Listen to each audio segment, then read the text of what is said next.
नमस्कार विद्यार्थी मंडळी, स्वागत आहे तुमचं आमच्या यूट्यूब चॅनल विद्यार्थी विश्वामध्ये. मंडळी, आजच्या व्हिडिओमध्ये आपण पाहणार आहोत बॉम्बे हायकोर्टमध्ये जे 1332 जागांसाठी म्हणजे क्लार्कच्या ज्या 1332 जागा निघलेल्या आहेत त्यासाठीची जी जाहिरात प्रसिद्ध झालेली आहे. तुम्ही ऑफिशियल वेबसाईटवर जाऊन तुम्ही जाहिरात बघू शकता. तर आपण आजच्या व्हिडिओमध्ये डिस्कशन या गोष्टी करणार आहोत. तर सिलेबस कोणता आहे, त्याचबरोबर कोणत्या कोणत्या सब्जेक्टला किती वेटेज आहे आणि आपल्याला कोणत्या सब्जेक्टवर जास्त फोकस करायचा आहे, तर याविषयी आपण या व्हिडिओमध्ये चर्चा करणार आहोत. तर तुम्ही मागच्या वेळी जी मुंबई हायकोर्टाची जी भरती झाली होती त्याची एक्झाम बऱ्याच जणांनी दिली असेल, तर त्यावेळी तुम्हाला एक गोष्ट जाणवली असेल की वेळ पुरत नाही. म्हणजे जवळजवळ मला तर वाटते 60-70 पण क्वेश्चन पण कोणाकोणाचे कव्हर झाले नसतील का, म्हणजे वेळ पुरला नाही. कारण आपल्याला 60 मिनिटामध्ये ऑलमोस्ट 90 प्रश्न सोडवायचे आहेत. तर चला बघूया आपण कोणत्या कोणत्या सब्जेक्टला किती किती वेटेज आहे आणि त्याचा सिलेबस कसा आहे तो डिटेलमध्ये जाणून घेऊया. तर तुम्ही इथं बघू शकता स्क्रीनिंग टेस्ट टोटल 90 मार्काची आहे, म्हणजे एका प्रश्नाला 1 मार्क आहे. मिनिमम पासिंग मार्क आहेत ते 45 आहेत. तर असं काही नसतं की मिनिमम पासिंग झालं म्हणजे तुम्ही टायपिंगसाठी क्वालिफाय झालात किंवा काय, तर नाही. जितक्या जागा असतात त्याच्या अगेन्स्ट जितके उमेदवार टायपिंगला हवे आहेत तितकेच घेतात ते. मग त्याच्यासाठी कट ऑफ 45 लागू, अगर 60 लागू ते त्याच कट ऑफला घेतात. त्यानंतर आपलं ड्युरेशन 1 आवर आहे, म्हणजे 60 मिनिटं. रिटर्न टेस्ट पेपर आहे, OMR शीटवर असतो. लास्ट टाइम ज्यांनी दिलाय त्यांना माहिती आहे कसा पेपर होतो तो. त्यानंतर यामध्ये मराठीला 10 मार्क आहेत, इंग्लिशला 20 मार्क, जनरल नॉलेजला 10, जनरल इंटेलिजन्सला 20, अर्थमॅटिकला 20 आणि कम्प्युटरला 10 असे मार्क आहेत.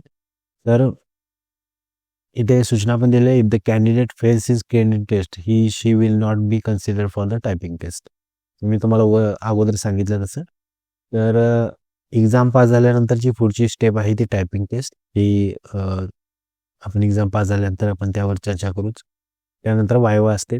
तर आपण यामध्ये सिलेबस बघणार आहे सब्जेक्ट वाईज. तर मराठीसाठी मराठी ग्रामर आहे, कन्स्ट्रक्शन ऑफ सेंटेन्स म्हणजे वाक्यरचना आली, त्यानंतर शब्द कसे कुठे वापरायचे हे यामध्ये आलं मराठी.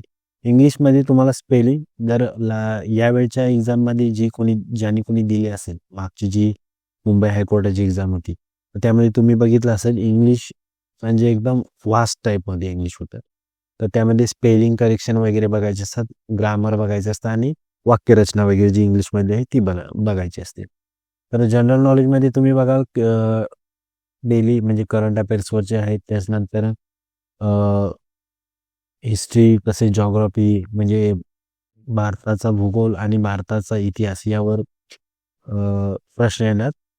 त्याचबरोबर भारताचा भूगोल त्यातल्या त्यात महाराष्ट्राचा आणि भारताचा इतिहास त्यातल्या त्यात महाराष्ट्राचा, असे आपल्याला जनरल नॉलेजमधले क्वेश्चन येणार आहेत.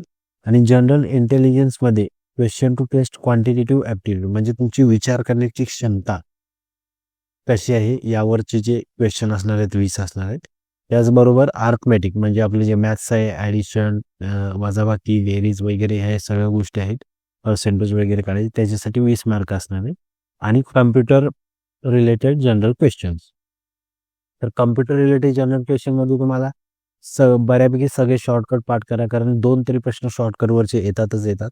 तर आणि इथे तुम्ही अर्थमॅटिक म्हणजे मॅथ्समध्ये आउट ऑफ मार्क पाडू शकता तुम्ही.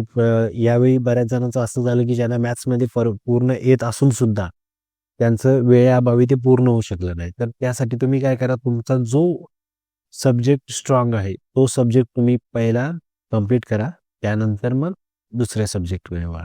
तर अशा प्रकारे आपली 90 मार्काची टेस्ट असणार आहे. तर टायपिंगवर मी सेपरेट व्हिडिओ बनवत आहे, त्याचबरोबर शिपाई पदाचं जे सिलेबस आहे त्यावर सुद्धा व्हिडिओ बनवत आहे. तर चॅनलला सबस्क्राईब करा. नवनवीन अपडेटसाठी बेल आयकॉन सुद्धा प्रेस करा, म्हणजे कोणताही व्हिडिओ तुमच्यापासून मिस होणार नाही. तर धन्यवाद मंडळी. अभ्यास चालू ठेवा, कारण कोर्टाची जी प्रोसेस असते ती फास्ट असते, त्यामुळे वेळ मिळत नाही. तुमचं टायपिंग असेल, टायपिंगची प्रॅक्टिस करा. तर त्या टायपिंगबद्दल मी पुढच्या व्हिडिओमध्ये बोलेलच सगळे, पण तुर्तास अभ्यासावर फोकस करा आणि टायपिंग प्रॅक्टिस चालू करा. धन्यवाद मंडळी.